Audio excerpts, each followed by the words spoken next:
ओम श्री गणेशाय नमः।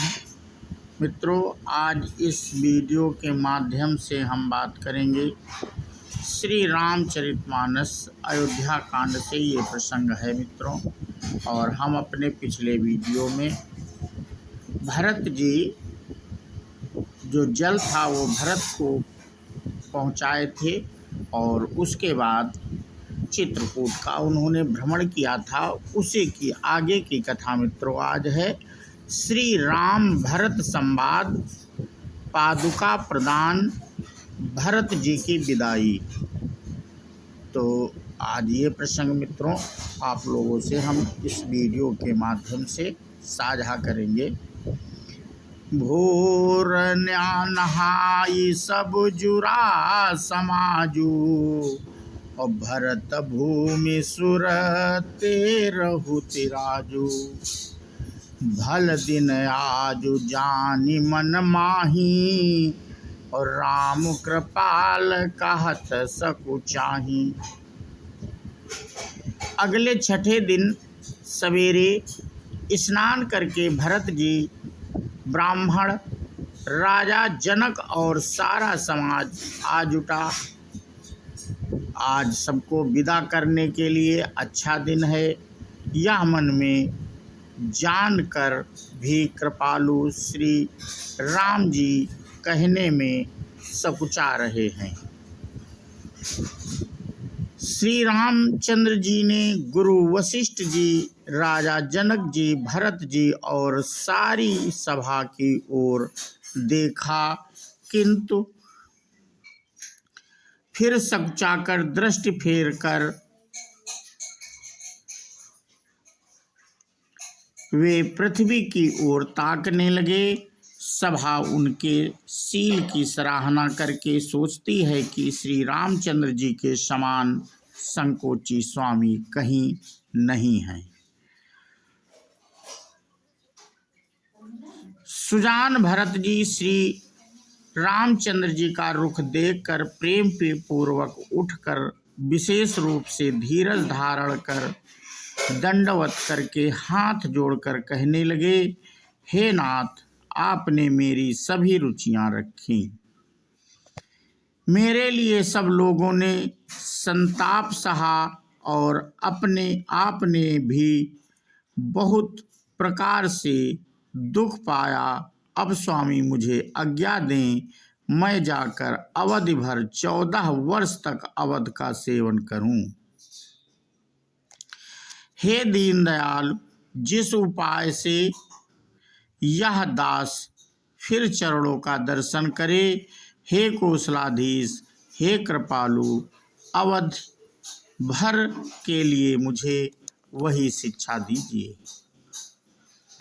हे गोसाई, आपके प्रेम और संबंध में अवधपुरवासी, कुटुंबी और प्रजा सभी पवित्र और रस आनंद से युक्त हैं। आपके लिए भव दुख, जन्म मरण के दुख की ज्वाला में भी जलना भी अच्छा है। प्रभु, आपके बिना परम पद मोक्ष का लाभ भी व्यर्थ है।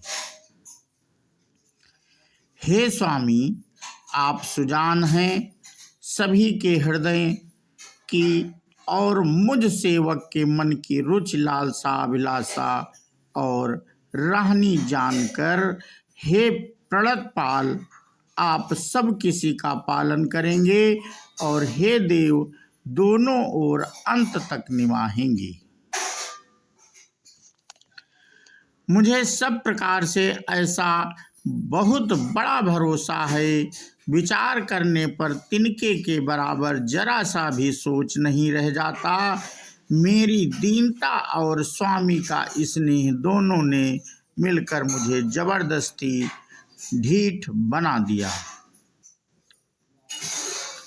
हे स्वामी, इस बड़े दोष को दूर करके संकोच त्याग कर मुझ सेवक को शिक्षा दीजिए।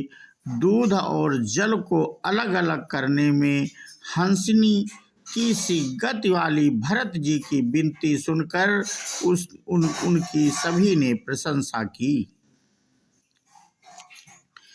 दीन बंधु सुनी बंधु के बचन दीन छलहीन, देश काल अवसर सरिस बोले राम प्रवीण। दीनबंधु और परम चतुर श्री राम जी ने भाई भरत जी के दीन और छल रहित वचन सुनकर देश काल और अवसर काल के अनुकूल वचन बोले। हे तात, तुम्हारी मेरी परिवार की, घर की और वन की सारी चिंता गुरु वशिष्ठ जी और महाराज जनक जी को है। हमारे सिर पर जब गुरु जी, मुनि विश्वामित्र जी और मिथिलापति जनक जी हैं, तब हमें और तुम्हें स्वप्न में भी क्लेश नहीं है। मेरा और तुम्हारा तो परम पुरुषार्थ है। स्वार्थ, सुयश, धर्म और परमार्थ इसी में है कि हम दोनों भाई पिताजी की आज्ञा का पालन करें। राजा की भलाई उनके व्रत की रक्षा से ही लोक और वेद दोनों में भला है। गुरु, पिता, माता और स्वामी की शिक्षा आज्ञा का पालन करने से कुमार्ग पर भी चलने पर पैर गड्ढे में नहीं पड़ते, पतन नहीं होता। ऐसा विचार कर सब सोच छोड़कर अवध जाकर अवधि भर उसका पालन करो। देश, खजाना, कुटुंब, परिवार आदि सबकी जिम्मेदारी तो गुरु जी के चरण रज पर है। तुम तो मुनि वशिष्ठ जी, माताओं और मंत्रियों की शिक्षा मानकर तदनुसार पृथ्वी, प्रजा और राजधानी का पालन रक्षा भर करते रहना।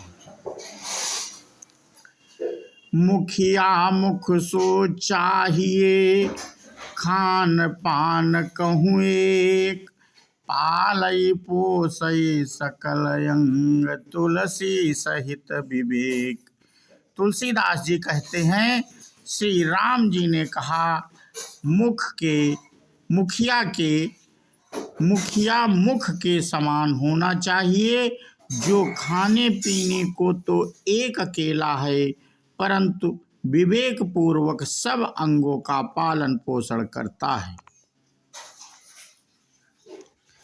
राजधर्म का सर्वस्व सार भी इतना ही है, जैसे मन के भीतर मनोरथ छिपा रहता है।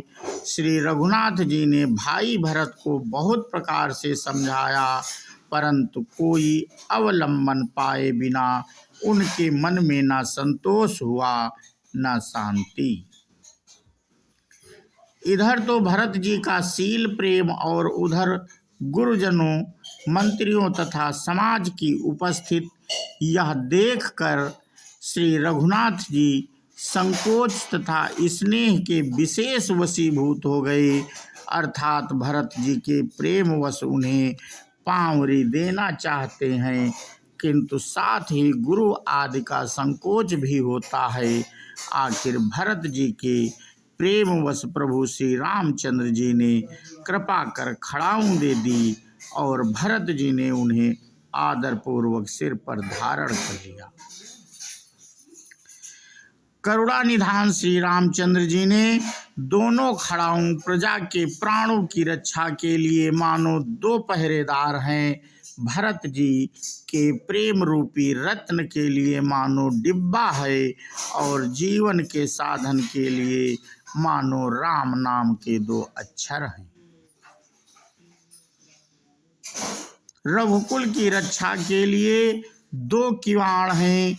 कुशल श्रेष्ठ यानी कर्म करने के लिए दो हाथ हैं, भांति सहायक हैं, और सेवा रूपी श्रेष्ठ धर्म सुझाने के लिए निर्मल नेत्र हैं।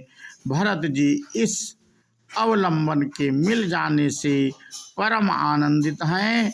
उन्हें ऐसा ही सुख हुआ जैसा श्री सीता जी राम जी के साथ रहने से होता है।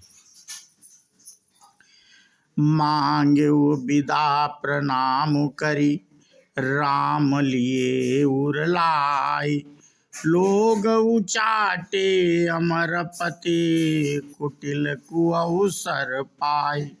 भरत जी ने प्रणाम करके विदा मांगी। तब श्री राम जी ने उन्हें हृदय से लगा लिया। इधर कुटिल इंद्र ने बुरा मौका पाकर लोगों का उच्चाटन कर दिया। वह कुचाल भी सबके लिए हितकर हो गई। अवध की आशा को के समान ही वह जीवन के लिए संजीवनी हो गई।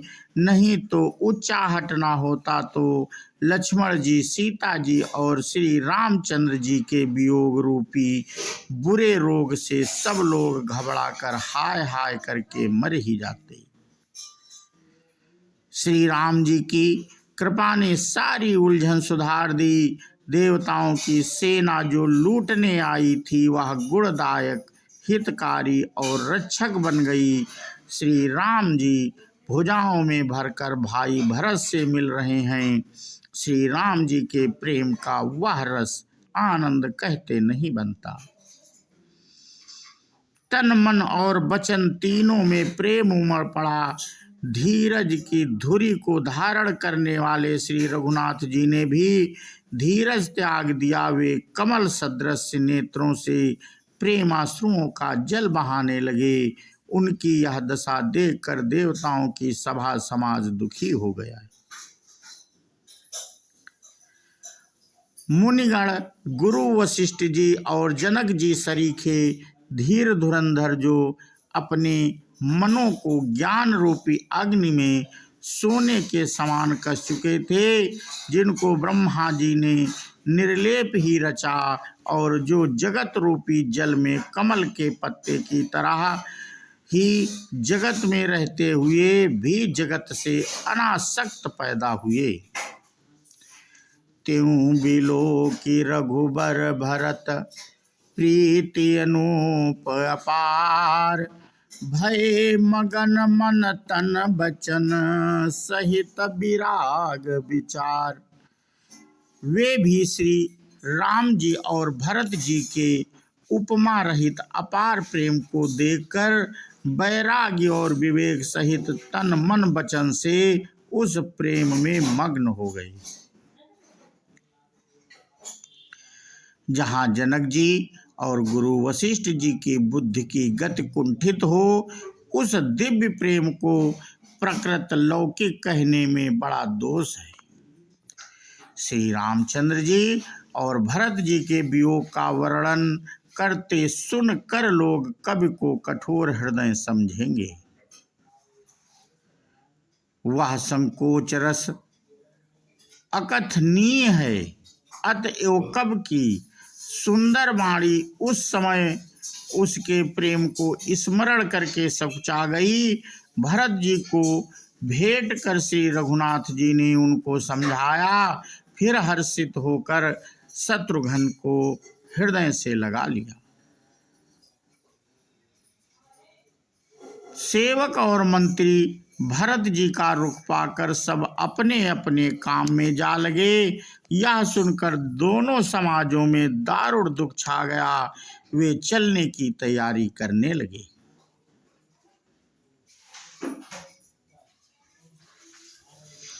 प्रभु के चरण कमलों की वंदना करके तथा श्री राम जी की आज्ञा को सिर पर रखकर भरत शत्रुघ्न दोनों भाई चले। मुनि तपस्वी और वन देवता सबका बार बार सम्मान करके उनकी विनती की। लखन ही भेटी प्रणाम करी सिर धरि सिय पद धूर। चले अस प्रेम असीस सुनी सकल सुमंगल मूरी। फिर लक्ष्मण जी को क्रमशः भेंट कर तथा प्रणाम करके और सीता जी के चरणों की धूल को सिर पर धारण करके और समस्त मंगलों के मूल आशीर्वाद सुनकर वे प्रेम सहित चले। छोटे भाई लक्ष्मण जी समेत श्री राम जी ने राजा जनक जी को सिर नवाकर उनकी बहुत प्रकार से विनती और बड़ाई की और कहा, हे देव, दयावश आपने बहुत दुख पाया, आप समाज सहित वन में आए। अब आशीर्वाद देकर नगर को पधारिए। यह सुनकर राजा जनक जी ने धीरज धरकर गमन किया। फिर श्री रामचंद्र जी ने मुनि ब्राह्मण और साधुओं को विष्णु और शिव के समान जानकर सम्मान करके उनको विदा किया। तब श्री राम लक्ष्मण दोनों भाई सास सुनैना जी के पास गए और उनके चरणों की वंदना करके आशीर्वाद पाकर लौट आए। फिर विश्वामित्र, वामदेव, जाबाल और शुभ आचरण वाले कुटुंबी, नगर निवासी और मंत्री सबको छोटे भाई लक्ष्मण जी सहित श्री रामचंद्र जी ने यथायोग्य विनय एवं प्रणाम करके विदा किया। कृपा निधान श्री रामचंद्र जी ने छोटे, मध्यम, मंझले और बड़े सभी श्रेणी के स्त्री पुरुषों का सम्मान कर के उनको लौटाया। भरत मातु पद बंदे प्रभु, सुचि स्नेह मिल भेंट, विदा की न सज पालिकी, सकुच सोच सब मेट। भरत की माता कैकेयी के चरणों की वंदना करके प्रभु श्री रामचंद्र जी ने पवित्र निश्चल प्रेम के साथ उनसे मिल भेंट कर तथा उनके सारे संकोच और सोच को मिटाकर पालकी सजाकर उनको विदा किया। प्राण प्रिय पति श्री रामचंद्र जी के साथ पवित्र प्रेम करने वाली सीता जी नैहर के कुटुंबियों से तथा माता पिता से मिलकर लौट कर आईं। फिर प्रणाम करके सब सासुओं से गले लगाकर मिली। उनके प्रेम का वर्णन करने के लिए कवि के हृदय में हुलास उत्साह नहीं होता। उनकी शिक्षा सुनकर और मन चाहा आशीर्वाद पाकर सीता जी सासुओं तथा माता पिता दोनों ओर की प्रीति में समाई बहुत देर तक निमग्न रहीं।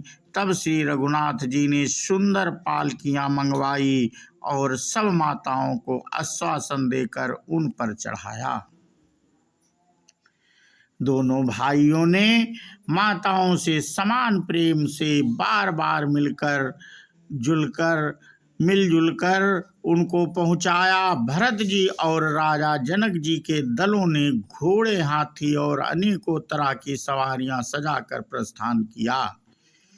सीता जी एवं लक्ष्मण जी सहित श्री रामचंद्र जी को हृदय में रखकर सब लोग बेसुध हुए चले जा रहे हैं। बैल, घोड़े, हाथी आदि पशु हृदय में हारे शिथिल हुए परवश मन मारे चले जा रहे हैं। गुर गुरतीय पद बंदे प्रभु, सीता लखन समेत, फिरे हरस विस्मय सहित, आए परन निकेत।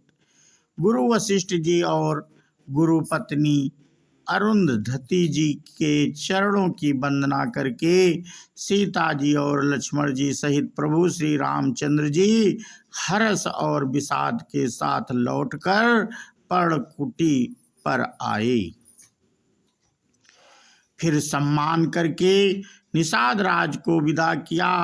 वह चला तो सही, किंतु उसके हृदय में विरह का भारी विषाद था। फिर श्री राम जी ने कोल, किरात, भील आदि वनवासी लोगों को लौटाया। वे सब जोहार जोहार कर वंदना कर करके लौटे।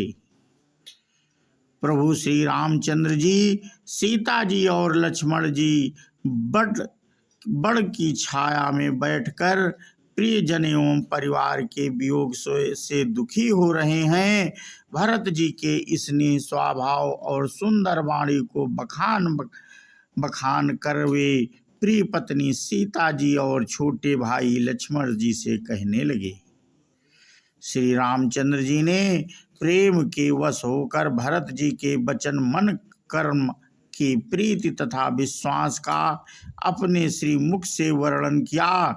उस समय पक्षी, पशु और जल की मछलियां, चित्रकूट के सभी चेतन और जड़ जीव उदास हो गए। श्री रघुनाथ जी की दशा देखकर देवताओं ने उन पर फूल बरसाकर अपनी घर घर की दशा कही, दुखड़ा सुनाया। प्रभु श्री रामचंद्र जी ने उन्हें प्रणाम कर आश्वासन दिया। तब वे प्रसन्न होकर चले, मन में जरा सा भी डर ना रहा।